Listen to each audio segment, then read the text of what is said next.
Waalaikumsalam warahmatullahi wabarakatuh. Oke, alhamdulillah di siang hari ini kita bisa ketemu di mata kuliah pengembangan aplikasi mobile ya. Kelas divisi digital. Saya sudah ngasih materi, menaruh materi, link ya, yang ada di e-kampus. Di situ adalah web dokumentasi. Di sini sebenarnya adalah website dokumentasi untuk pembuatan aplikasi mobile menggunakan Python berbasis library atau framework Flat. Di sini, what is Flat? Flat is framework that allow building interactive multi-user web desktop. Kemarin udah saya jelasin ini. Jadi, ini framework untuk membuat aplikasi mobile berbasis Android pastinya. Kalau untuk pengembangan aplikasi web dengan sistem operasinya iOS, nanti menggunakan bahasa pemrograman yang lain. Jadi kalau kita membuat aplikasi itu nggak bisa satu aplikasi terus dipakai untuk semua bahasa pemrograman, semua sistem operasi. Jadi kalau biasanya yang kita buat aplikasi terlebih dahulu yang sistem operasinya yang paling banyak dipakai pasti Android dulu ya. Biasanya nanti dibuat tim lagi untuk pengembangan yang berbasis iOS atau di Windows Phone gitu ya. Jadi itu beraplikasi yang berbeda-beda. Oke, getting started. Creating flat app in Python. Cara buatnya bagaimana? Di pertemuan sebelumnya saya sudah ngasih, oh bentar, saya belum share screen. Di pertemuan sebelumnya saya sudah ngasih tutorial atau ngasih penjelasan tentang sebelum belajar mengenai pengembangan aplikasi mobile dengan Python, kalian harus menginstal dulu di laptopnya masing-masing yang namanya Python terlebih dahulu ya. Jadi Pythonnya harus terinstall.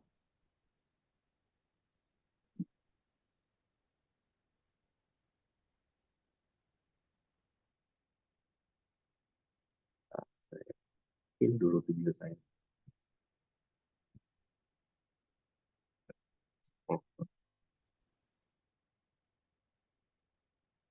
Python-nya harus terinstall terlebih dahulu ya. Python-nya harus terinstall, kemudian kita install namanya IDE. IDE itu tempat untuk kita nulis programnya, yaitu menggunakan Microsoft Visual Studio Code. Instalasinya bagaimana? Pertama ya, kalian harus download Python-nya terlebih dahulu di website Python. Kalau enggak, buka aja Google ya. Google, terus tulis download Python.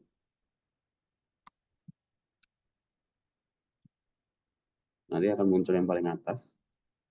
Nah, ini di-download, kemudian diinstal. Terus diperhatikan ketika instalasi itu harus ada dua yang dicentang. Ada dua yang dicentang. Contohnya, saya kasih contoh. Python.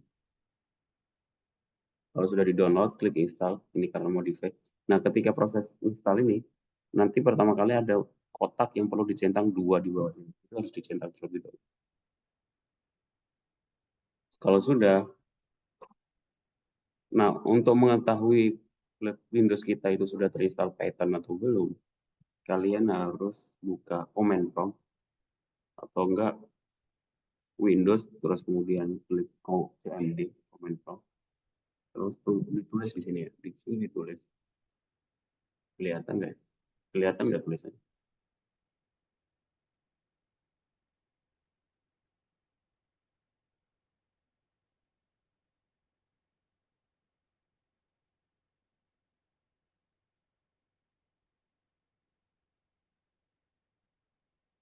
Kalian harus tulis Python min version. Nah, Python min version, kalau nanti muncul tulisan Python 3.1.12, artinya di laptop kita sudah terinstall Python 3.12. Untuk instalasi pattern-nya semua sudah dilakukan? Sudah belum? Sudah, Pak. Tapi ada yang belum. Nah, kalau yang belum silahkan install terus Python min version. Nah, kalau sudah muncul ini, artinya piletor kita sudah terinstall Python. Tapi kalau kita tulis Python min version, terus nggak muncul apa-apa, kalau nggak muncul tulisan ya, tulisan biasanya Python not recognizes atau tidak dikenali gitu dalam bahasa Indonesianya, artinya belum terinstall. Kalau sudah, kemudian kita download Visual Studio Code. Tulis aja di Google download Visual Studio Code.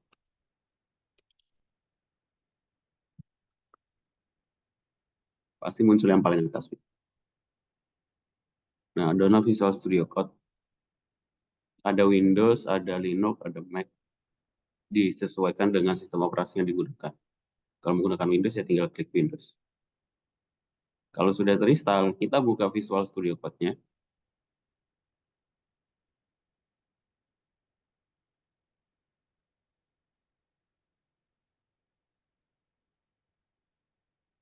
Terus langkah selanjutnya adalah install plugin Python di Visual Studio Code. Tampilannya seperti ini ya Visual Studio Code. Ada yang tampilan gelap, ada yang tampilan terang. Itu tergantung temanya.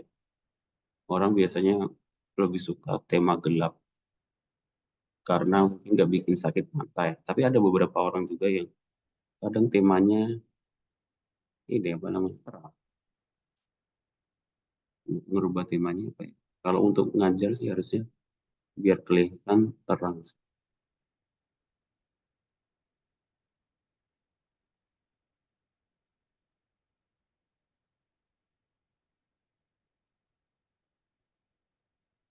Kontrol Shift P.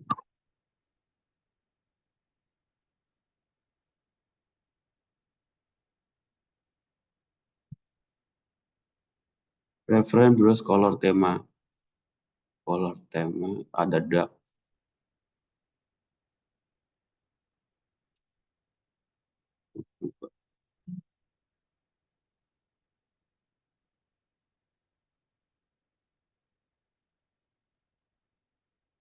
Dan temanya dari mana? Kontrol Shift P. Saya ganti yang light. Modern, Solaris light, white light, default light.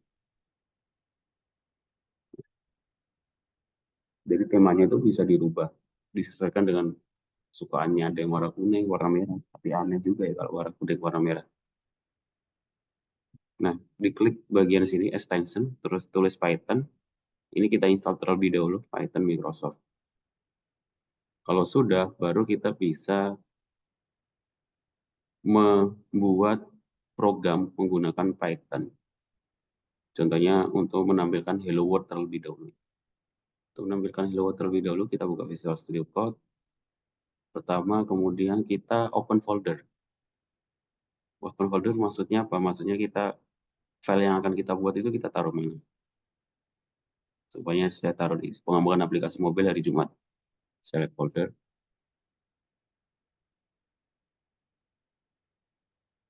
Terus buat file barunya bagaimana? Buat file barunya itu bisa klik kanan di sini, new file, boleh, atau di logo new file di sini. Tes gitu ya. Atau yang pertama contoh, nah contoh.py. Dalam sistem operasi itu kan ada ekstensi ya. Contoh dot atau titik itu ekstensi namanya. Kalau saran saya di Windows-nya itu tampilkan ekstensinya. Karena default-nya itu Windows nggak menampilkan ekstensi ya. Atau filenya gitu. Ekstensi itu apa? Ekstensi yang kayak di default-nya Windows ini kayak gini ya. Contoh.py. Contoh.py. Default-nya itu py-nya nggak ditampilkan. Karena di pengaturannya memang nggak ditampilkan. Untuk menampilkannya bagaimana? Klik di Explorer ini, klik di menu option, view, kemudian hide extension for non-file, for no file types. Kalau ini kita centang, nah ekstensinya ini nggak muncul. Bagi saya sih agak ini ya, kadang apa namanya, biar kita tahu itu file apa gitu, ekstensinya apa. Nah, ini kalau defaultnya kayak gini nggak muncul, titik py-nya itu nggak muncul. Harus kita tampilkan supaya kita tahu bahwa itu file Python atau file dalam bahasa pemrograman lain. Nah, kita harus buat file dengan ekstensi .py untuk bahasa pemrograman Python. Untuk menampilkan hero world pertama, print hello world. Kalau ada hitam atau putih di sini artinya belum di save. Kita harus save dulu. Baru bisa kita jalankan. Ada dua cara menjalankannya. Run Python file. Nah, di sini muncul hello world atau kita menggunakan terminal. Di sini kita tulis terminal, new terminal. Terus kita tulis untuk menjalankannya, kita tulis Python spasi nama filenya. Nama filenya ini contoh ya. Berarti kita biasanya dia otomatis deteksi ya. Kalau kita tulis C aja di sini terus kita tab, dia langsung deteksi. Nah, muncul di sini hello world. Untuk Python seperti itu. Nah, kita balik lagi ke flat.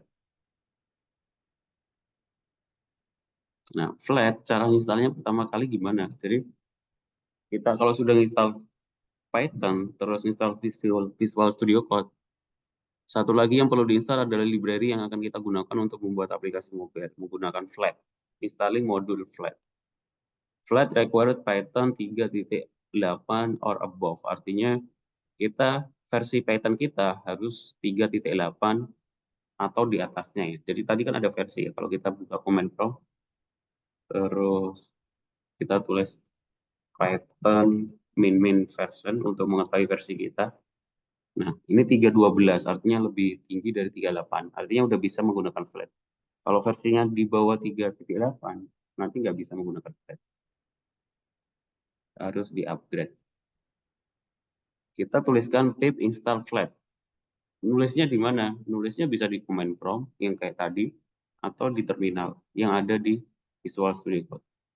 Kalau saya lebih suka pakai terminal yang ada di Visual Studio Code.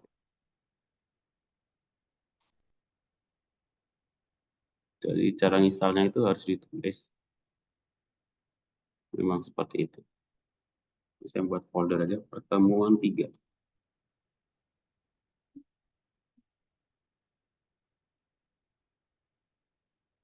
Contoh.py. Nah, untuk instalasi Python-nya, instalasi Flat-nya, kita pakai terminal, new terminal. Jadi terminal itu apa? Terminal itu bukan tempat base ya. Itu istilah di sistem operasi, itu untuk kita menulis perintah yang akan kita jalankan di komputer.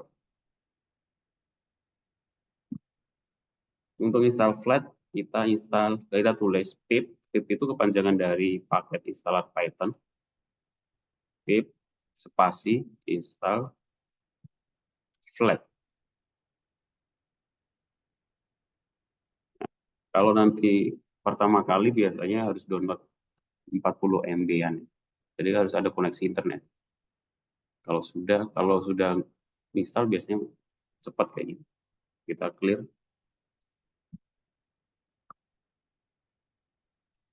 Nah, baru kita bisa membuat aplikasi Flat di dalam Visual Studio Code kita. Jadi membuat aplikasi Android itu bukan langsung tiba-tiba jadi APK terus kita pindahin ke handphone terus kita install, enggak.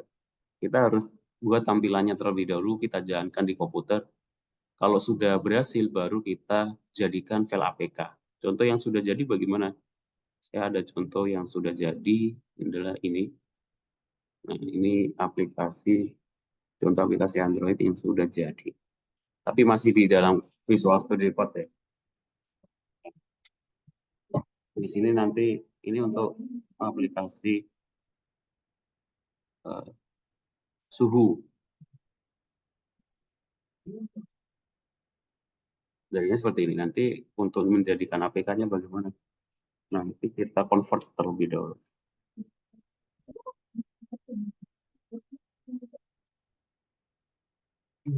Nah, sebelum sampai ke tampilan seperti itu, yang harus dipelajari yang basic-basic dulu yang ada di website Flat ini. Ya. Pertama, kita lihat di sini tutorial. Di tutorial ini ada beberapa aplikasi yang bisa dijadiin contoh buat kalkulator, solitaire game, Trello clone, real time chat, Voodoo. Nah, tentunya kita ingin buat Voodoo app terlebih dahulu. Kita pengen buat aplikasi untuk mencatat catatan kegiatan terus yang sudah dicentang. Langkah-langkahnya ada di sini. Pertama, tim install flat. Kemudian contoh pertama kali kita pengen buat hello world. Kalau tadi hello world di pattern, ini hello world di flat.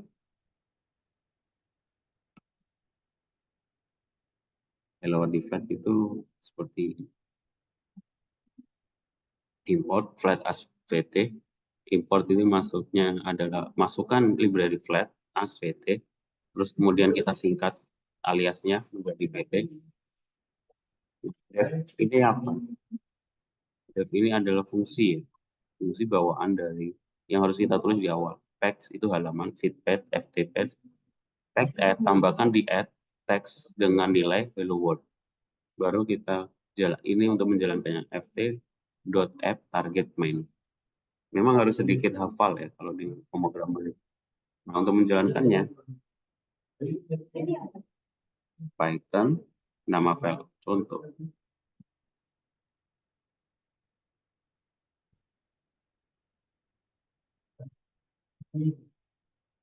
Ini muncul hello world. Jadi, biasanya Android seperti ini, ukurannya segitu.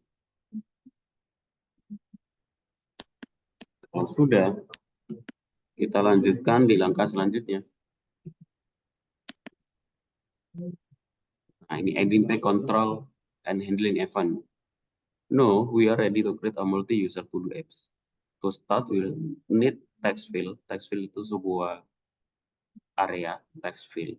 Secara basi, field itu adalah header di atas itu. Teks itu ya teks untuk header. For entering text name and floating action button. Floating action button itu ini. Jadi floating itu terbang, action itu ya button yang untuk klik ini. With event handler that will display checkbox with a new text. Checkbox itu sesuatu yang bisa kita cek ya. Ini ada contohnya. Ini kita copy. Lebih mudahnya kita klik ini aja, copy.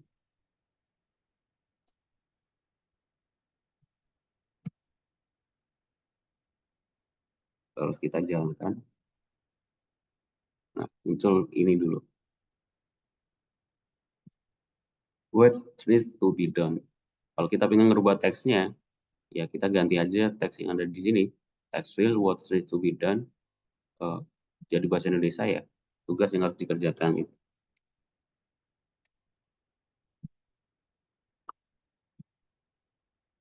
Ctrl S.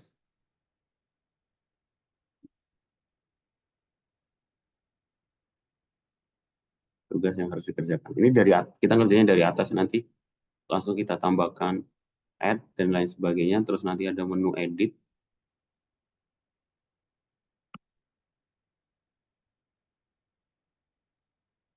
Nah, baik layout. No, let's make the app look nice. Jadi kita harus tambahkan row with text field and floating action button. Terus ada text view, column with checkbox. Ini semua dijelasin di sini. Kemudian nanti akan tampil muncul seperti ini. Reusable UI component. Sesuatu yang bisa kita pakai ulang. Sampai akhirnya jadinya kayak gimana? Jadinya nanti ada di seperti ini. Kodenya ini kita copy dari GitHub website ini.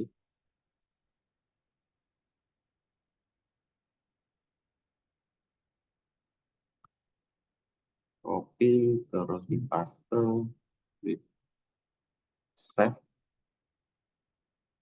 sedangkan akhirnya jadi sebuah aplikasi belum ada tampilan apa-apa, sederhana untuk mencatat what's need to be done. Contohnya di sini olahraga. Tambahkan kalau kita pengen edit olahraga pagi. Kalau sudah dilaksanakan nanti kita bisa centang. Yang lain belajar. Tambahkan. Oke. Kira-kira sampai sini ada yang bertanya, ada yang mau ditanya?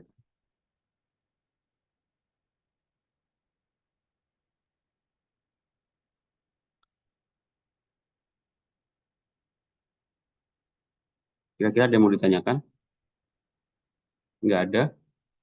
Ya. Tidak, Pak. Materi perkuliahan apa materi pengembangan aplikasi mobile idealnya praktek ya.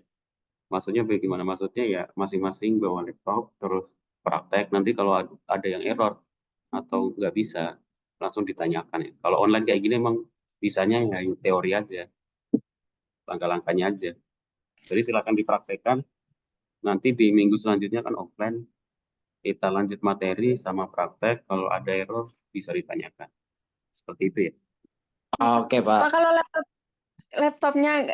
laptop saya nggak bisa ngetik, kenapa ya Pak? Error mulu dari kemarin. Apa karena emang jarang dipakai yang ngaruh gak sih Pak? Nggak ada hubungannya lah kalau jarang dipakai terus. Saya punya komputer nggak pernah pas saya pakai, saya nyalain setahun kemudian ya nggak sama aja harusnya. Nggak ada hubungannya. Errornya apa? Nanti di pertemuan selanjutnya kalau offline dibawa aja ya. Oh oke Pak. Nggak bisa ngetik. Oh nggak bisa ngetik. Emang Punya idealnya nih saya juga offline error, terus. Pak. Kalau nggak bisa ngetik ya ada kemungkinan keyboardnya nggak kebaca, atau keyboardnya kabelnya putus kan, akhirnya nggak bisa. Udah baru udah ini baru Diganti, diservis kemarin, tapi rusak lagi. baru diganti rusak lagi. Wah, Iya. iya tukang servisnya itu harus kok bisa pakai keyboard eksternal biasanya kalau itu laptop. Kalau nggak bisa Iya. biasanya kalau saya pakai keyboard eksternal ya keyboard PC itu yang pakai USB terus kita tahu. Jadi biasanya bawa komputer sama bawa laptop sama bawa keyboard. Ya nanti saya cek lah di pertemuan selanjutnya. Memang idealnya harus offline ya. Kalau mata kuliah praktek online, mata kuliah praktek tapi online ya ya cuma ngomong-ngomong kayak gini ya. Kalau nggak bisa lihat apa yang dipraktekkan apa ya kalau salah atau error gimana gitu. Ya kan? Oke, yang lain ada yang ditanyakan? Kalau muncul huruf L kayak nggak bisa berhenti gitu, kenapa, Pak? Muncul huruf L, saya Jadi kan setiap mau ngetik nih, Pak, terus huruf L-nya tuh muncul terus kayak nggak bisa berhenti gitu. Itu error keyboardnya juga atau? itu keyboardnya mencet, Error keyboard. keyboardnya mencet, jadi neken dia. Coba di ini, kalau berani coba dicongkel keyboardnya, nanti dipasang lagi. Gara-gara Stephen kalau nggak salah. Ini kan saya kemarin udah nyoba yang install buat Plat. Nah, pas mau ngetik installnya tuh nggak berhenti-berhenti. Pas udah berhenti nih, malah nggak bisa ke pencet L-nya gitu, Pak. Coba kalau ini L-nya itu dipencet-pencet, maksudnya itu dia neken terus. Kalau keyboardnya error, ada satu cara ya. Pakai OSK ya, OSK. On screen keyboard. On screen keyboard yang dari bawaan Windows. Kelihatan kan? Nah, jadi kita pakai mouse, nulisnya di on screen keyboard kayak gini. Untuk beberapa ini yang nggak bisa.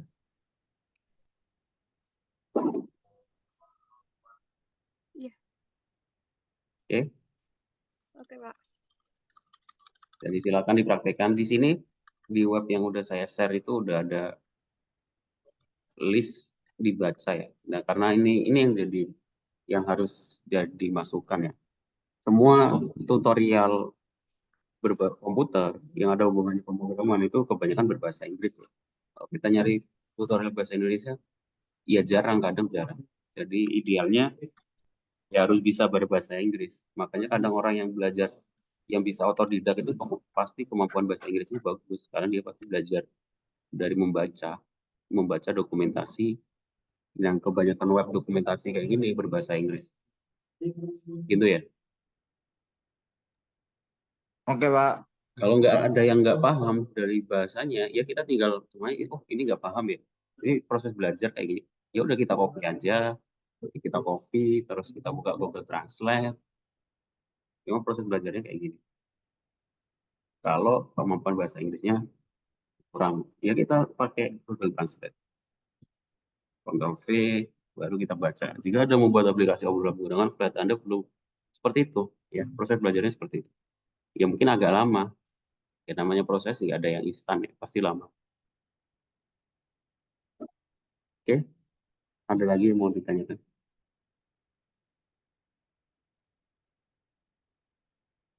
Kalau nggak ada, saya cukupkan ya perkuliahan kali ini. Terima kasih yang sudah datang. Saya akhiri. Assalamualaikum warahmatullahi wabarakatuh. Waalaikumsalam Waalaikumsalam warahmatullahi warahmatullahi wabarakatuh. wabarakatuh. Terima kasih, Pak. Pak, maaf, Pak, mau nanya, Pak. Ya, Bisa. Yang absennya Tadi gimana, Pak? yang apa? Absennya gimana, Pak? Ya udah, saya baca aja artinya. Kan cuma 5 orang nih. Absen. Kemarin saya lupa absen. Kalau ngeklik tombol Zoom sih harusnya. Stephen ada, Dewi Kartika, Saya ada Pak, ada. Beca Putri, Dika Argiansa, Ada, Pak. Ridwan Muson, udah ini aja. Yang ada di kampus cuma ini aja. Stephen udah kan? Dika Argiansa, Hadir, Pak. ya. Ridwan siapa nih? Ridwan Muson udah absen. Udah, itu aja. Terima kasih. Kan nanti ini dikirim di e-kampus kan, Pak? Apa ini? Zoom sekarang ini. Ya, saya rekam, saya upload di kampus. Oke, Pak.